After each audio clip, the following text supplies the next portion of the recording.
Assalamualaikum warahmatullahi wabarakatuh. Ketemu lagi dengan saya Arif Siono di podcast Polibara.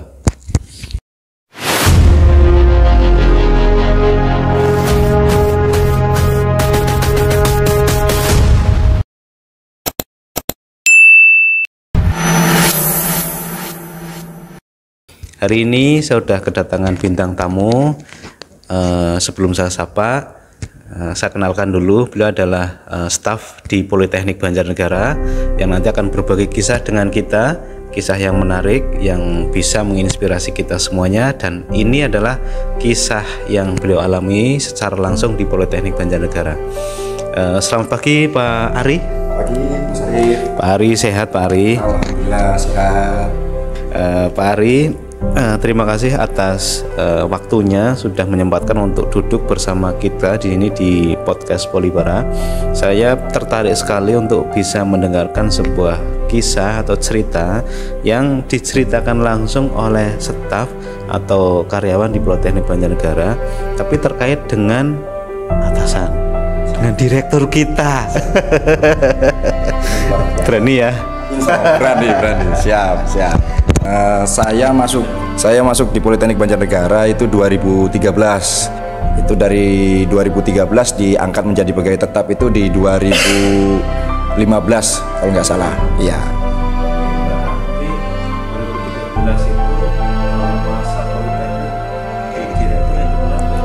Itu direktur kedua, betul sekali. Berarti hari ini Pak Dirjen sekarang berapa ya? Ini berarti yang pertama Pak Giarto, kedua Pak Teguh, ketiga Pak Tuswadi, yang keempat. Ya, keempat. Artinya sejak masa direktur kedua Panjenengan sudah di sini ya? Sudah di sini.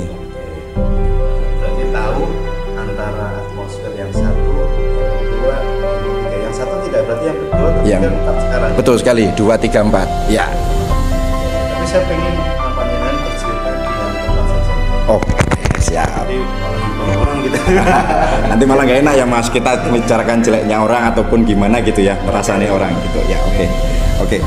Jadi gini Mas Arif, pengalaman saya ketika kita mendapatkan direktur yang keempat ini, saya mengakui luar biasa. Atmosfernya sangat besar sekali. Karena kayak gini, saya yang ngalami sendiri. Saya 3 hari itu mendampingi beliau yang luar biasa sekali. Yang cerita nyata yang Panjenengan alami saja. saya alami sendiri nih. Kita nggak usah ngada-ngada. Enggak, ini saya ngalami sendiri karena kebetulan saya 3 hari itu mendampingi beliau, ditunjuk ataupun diminta langsung sama beliau untuk mendampingi kemana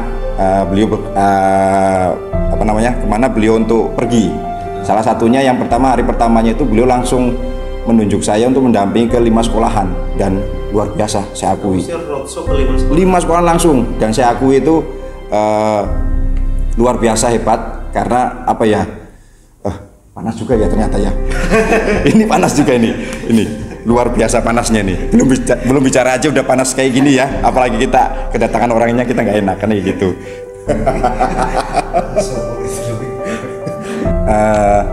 Hari pertama beliau datang ke sini tuh luar biasa, membawa energi positif dan ini hari pertama beliau dilantik langsung kerja. Itu tidak ada jeda. Beliau habis dilantik, kita sarasehan, 1 jam setelah sarasehan kita langsung berjalan. Berarti jangan diajak hari pertama langsung. Berarti spesial ya, langsung orang pertama digawai. Iya, langsung ditunjuk. Dan kebetulan kayak gini, enaknya di situ itu kalau menurut saya bilang enak karena apa? Beliau itu tidak mengenal saya secara langsung, tapi saya paham beliau, langsung main tunjuk saja. Dan saya senang karena apa?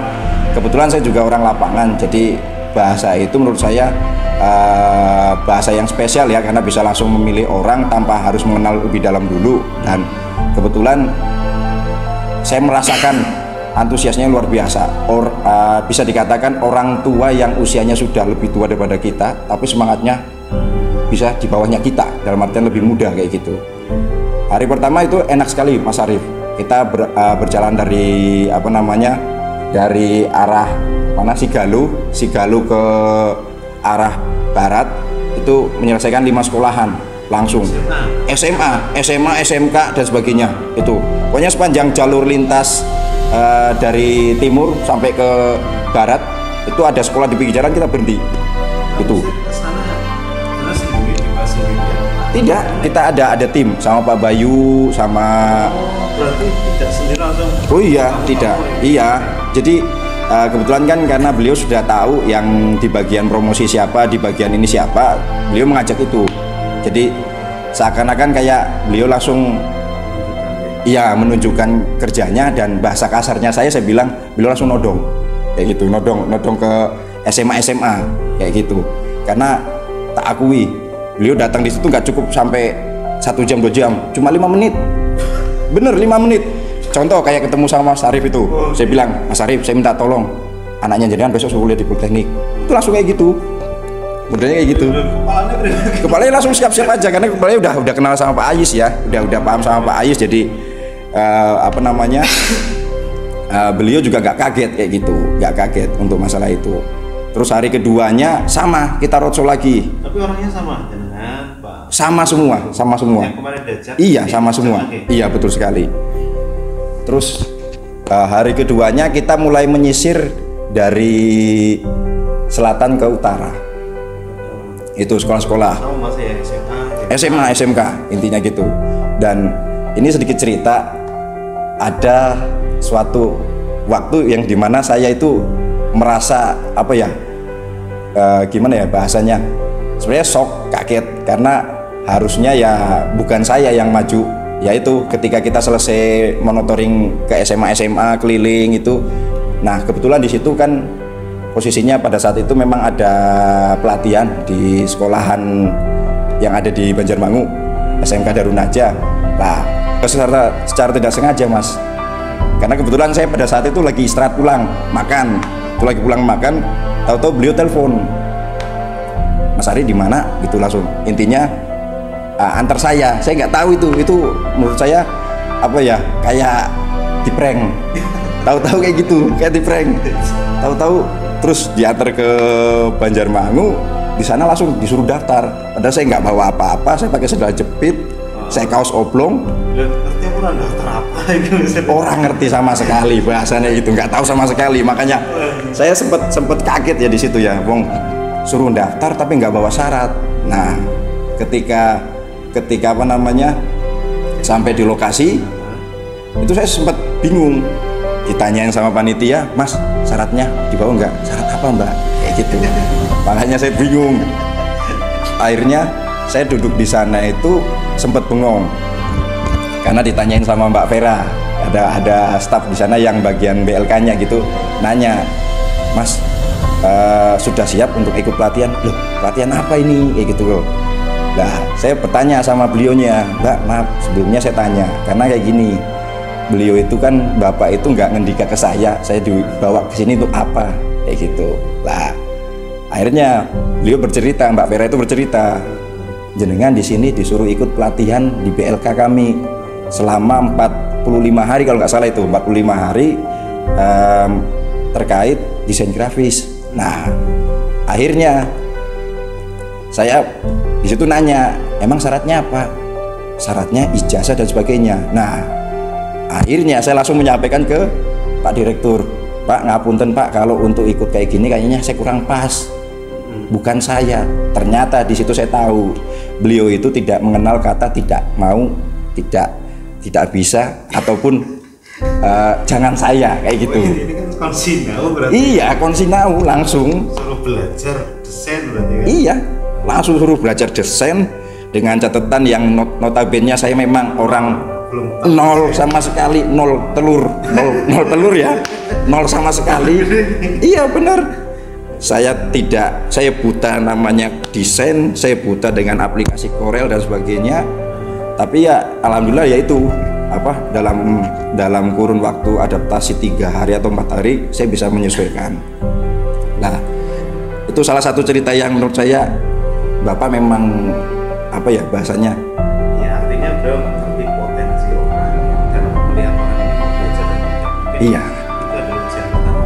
betul. Yang kedua itu bagaimana cara kita menerima mungkin ya, Betul sekali. sesuatu yang mendadak tanpa persiapan tapi kita mau tetap menerima gitu. Betul sekali. Oke. Dan kita melakukan itu berarti Saya jalanin itu, saya ikutin. tetap maksudnya tidak minat menghindar malah nggak bisa minggat. Awalnya saya mau minggat, Mas Arif. Awalnya saya mau minggat. Ternyata beliau itu 3 hari sekali nengok ke situ, dan jamnya di jam pagi. Lah kita mau minggat kan ketahuan. Supaya kita nggak berangkat kan ketahuan, Mas Arif. Dan sekarang masuk di BLK itu kalau nggak salah masuknya jam 7, setengah 8. Lah kalau kita mau minggat di jam 7, beliau udah tahu. Karena apa? Saya di sini sudah dikasih surat tugas, sudah dibebas tugaskan untuk fokus ke sana. Lah sedangkan kalaupun saya tidak sampai ke lokasi, otomatis beliau langsung telepon.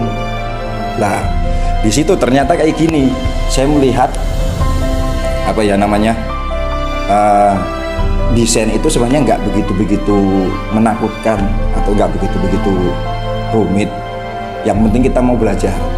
Makanya itu tadi saya bilang, beliau benar kata Mas Arif menyampaikan bahwa beliau itu melihat orang itu kalau punya keinginan mesti langsung ditunjuk. Kayak gitu Mas Arif. Pelajaran setelah selesai mengikuti desain itu apa yang paling ya artinya masuk dalam diri ya, cuma pelajaran desain dan pelajaran. Kebetulan kan kita kedatangan tamu yang istimewa dari apa namanya, dari Jakarta, itu Pak Imam Prasojo. Dia adalah guru besar apa ya di UIN kalau nggak salah, itu guru besar di UIN. Dia main ke sini karena tertarik di Politeknik Banjarnegara itu banyak potensi. Salah satunya potensi dari lab agroindustri. Itu tertarik dengan labnya karena Nyun Sewu, lab yang kita miliki itu skalanya luar biasa alat-alatnya. Dan beliau paling ngelirik itu di salah satu alat, yaitu spray dryer, pembuatan susu cair menjadi bubuk. Itu, nah itu langsung menarik beliau kayak gitu, bahwa ini sebenarnya bisa diolah. Itu. Ada nggak sesuatu yang dihasilkan setelah pertemuan hari ini, maksudnya yang berlanjut? Kalau yang dihasilkan ada. Produk apa? Produk sebenarnya belum ke produk, karena kebetulan pada saat itu kita baru apa namanya uji coba. Tetapi rencana kedepannya memang apa namanya, alat itu, vakum drying itu mau dioperasionalkan untuk kegiatan teman-teman UMKM yang di bidang kambing perah, susu kambing perah itu. Nah rencananya mau mengatasi itu, karena kayak gini, apa namanya, perkumpulannya Pak Imam Prasojo itu yang sama teman-teman peternak kambing susu perah itu selama ini mengalami kesulitan dalam artian ketika mereka mau mengolah susu cair itu menjadi bubuk, mereka harus pergi jauh ke Yogyakarta gitu, dan biayanya juga lumayan besar. Politeknik punya alatnya, malah bukan memfasilitasi, punya alatnya, punya tenaganya, kenapa nggak dimanfaatkan kayak gitu ya. Nah akhirnya dari situ ceritanya saya di prank kedua kali lagi sama beliau, sama Pak Ayes itu. Jadi ketika kita sudah keliling di sini berbincang-bincang sampai sore hari itu, kalau nggak salah di jam 4 sore pas hujan besar kalau nggak salah itu, pada ya jam 4 sore itu menjelang pada maghrib kita sowan ke Bupati tanpa sepengetahuan saya posisi lagi ngurusin mahasiswa, dipanggil, dianjak lagi sama Bapak dengan posisi yang lebih parah ini Mas Arif, lebih parah. Ketiga berarti ini mungkin metode dan gayanya seperti itu Mas. Bisa jadi. Okay. Ya seperti slogannya beliau kan, biasanya kalau ke teman-teman apa namanya, teman-teman kepala sekolah itu ataupun guru, ketika mereka tidak manut bahasa Jawanya, bahasa ngapaknya beliau itu keluar. Orang gelem tak tempiling kok, tak tempiling. Nah, jadi keluar kayak gitu Mas Arif. Lah, kebetulan saya lagi ngurusin Disnatalis sama teman-teman, sama mahasiswa. Itu sama. Nguletna Mas Ari. Arep tak segitulan. Nah, saya nggak tahu. OP manggil saya, Mas, dipanggil sama Pak Direktur. Wah, ada apa lagi nih? Itu ada tamu. Pak Imam Prasojo kayaknya suruh dampingi. Oke, saya datang nemuin. Cuma dikasih kunci, Mas. Ya. Temu di Pak. Jemput mobil di sini. siap. Lah saya ngambil mobil dengan seperti biasa, saya ngambil mobil, ketika sampai di atas, yuk jalan. Ya biasa seperti itu. Saya nggak curiga Mas Arief, saya nggak curiga. Dalam mobilnya bicara sama bapak gitu. Pak, ini kita mau kemana Pak? Gitu. Mas, jalan aja. Jalan. Kayak ngetutam mobilnya Pak Imam Prasojo di depan. Apa jenengan nang arepe bae. Terus ini arah kemana? Beliau menyampaikan kita ke kota Banjar. Lah, saya udah mulai curiga ketika masuk di area sekda gitu. Sudah mulai curiga. Ini dengan konsep apa lagi nih nyeprengnya? Saya bilangnya gitu ya. Dengan konsep apa lagi? Wong saya sudah posisinya kacau balau dengan kaos oblong putih sudah menjadi coklat, celana jeans sobek dengkulnya kayak gitu, sepatu kasut sudah basah kayak gitu. Dengan PD-nya ini saya tanya, kok ke arah pendopo Pak itu? Gelem apa ora nek ora kono dun bae nang kene wis apa banyu tak nyetir bareng anak. Nah, kayak itu beliau. Makanya saya langsung wah. Ya, saya langsung teringat lagi yang hari pertama ketika saya di prank suruh latihan hari kedua latihan di Darun Najah itu, saya langsung mikir beliau itu tidak mengenal kata tidak, nggak mau ataupun jangan saya Pak gitu, harus iya gitu. Lah akhirnya saya langsung udah gas saja karena pemikiran saya dalam artian singkat saja pikiran saya itu, saya mikirnya oh namanya supir kan nggak mungkin masuk ruangan ya kan, kita harus standby di mobil nih, parkir mobil ya. Ketika sudah masuk pendopo di situ belum tambah curiga lagi, cuma deg-degannya agak sedikit cepat jantung gitu kan, wah jangan kayak gitu, jangan tok kayak gitu.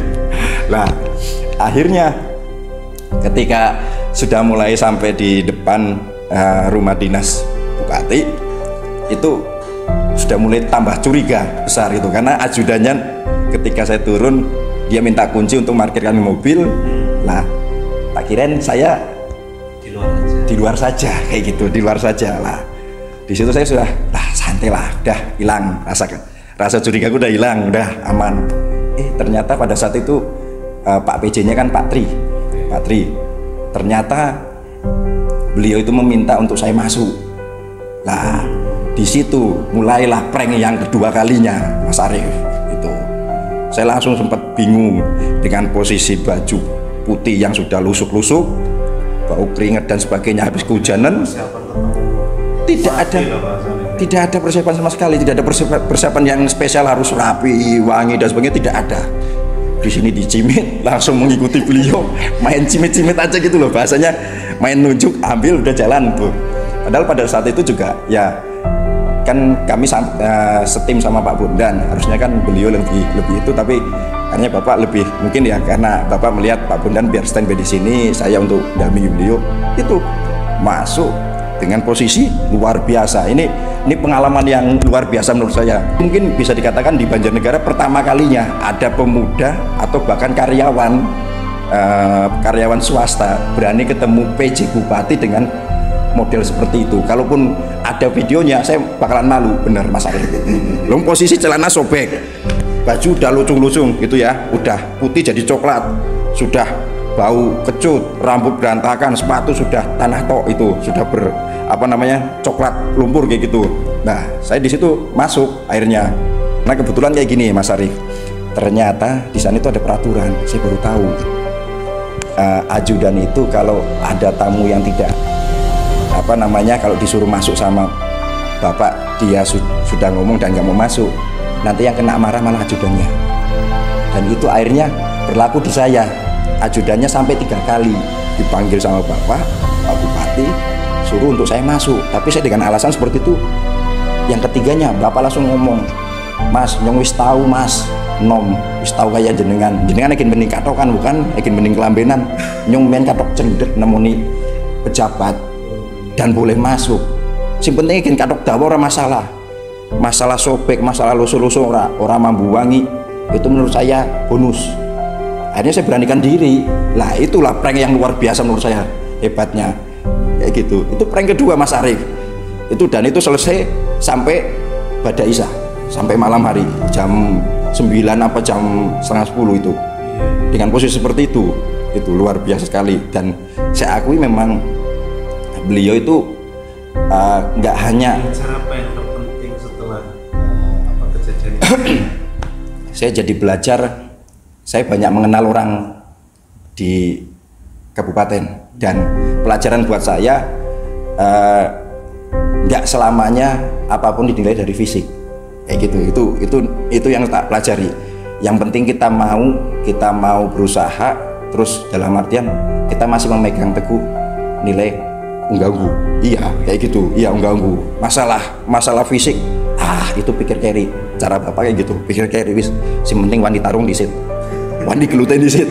Kayak gitu Mas Ari. Ya teman-teman semua, artinya ini ada pelajaran sangat penting ya. Jadi Mas Ari belajar mulai dari gaya pemimpinan direktur yang baru, yang ternyata setelah 1-2 kali berarti kan sudah bukan prank ya, tapi malahan gaya untuk memimpin memang seperti itu. Jadi dalam kondisi seperti apapun kita harusnya siap ya, siap kayak gitu, dan belajar dari hal-hal kesiapan itu sampai ketemu dengan bupati, ketemu dengan orang penting, tamu dari Jakarta kayak gitu kan, dengan sesuatu yang tidak dipersiapkan tapi harus siap kayak gitu. Betul sekali. Nah itu membuat kita akhirnya orang yang mau belajar ini memang harus sikap dan terus belajar ya Mas ya, kayak gitu. Kesini kayak gitu, teman-teman termasuk jenengan dan teman memahami itu ya.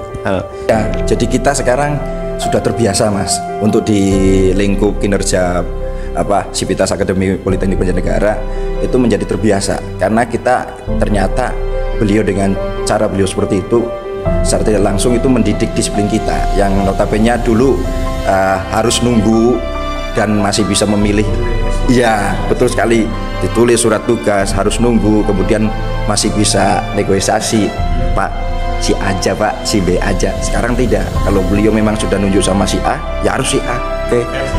Ya versi saya, kalau menurut saya dengan datangnya beliau di Politeknik Banjarnegara ataupun direktur yang sekarang ya, kita bilang yang sekarang, direktur yang sekarang itu, ini adalah pintu baik untuk kita kedepannya lebih baik lagi. Karena apa? Memang yang dibutuhkan Politeknik Banjarnegara itu adalah orang-orang ataupun pemimpin yang benar-benar seperti beliau, tidak mengenal kata lelah, tidak mengenal kata tidur cepat ataupun kata tidak ataupun jangan saya yang lain aja Pak, gitu tidak. Jadi memang ini yang selama ini memang dicari untuk memajukan Politeknik Banjarnegara. Ini menginspirasi sekali, dan kita tidak mengada-ada. Apa yang dirasakan Mas Ari menjadi sebuah pembelajaran untuk kita semuanya, dan yang terpenting adalah pelajaran penting untuk diri sendiri Mas ya, untuk diri sendiri, menjadi disiplin yang baik, menjadi sikap siap setiap saat kayak gitu dimanapun kita berada, karena kehidupan kita sebetulnya seperti itu, harus siap setiap saat dalam keadaan apapun. Terima kasih Mas Ari sudah berbagi. Mungkin sampai di sini dulu untuk podcast kita pada pagi hari ini. Sampai ketemu di podcast Polibara yang berikutnya.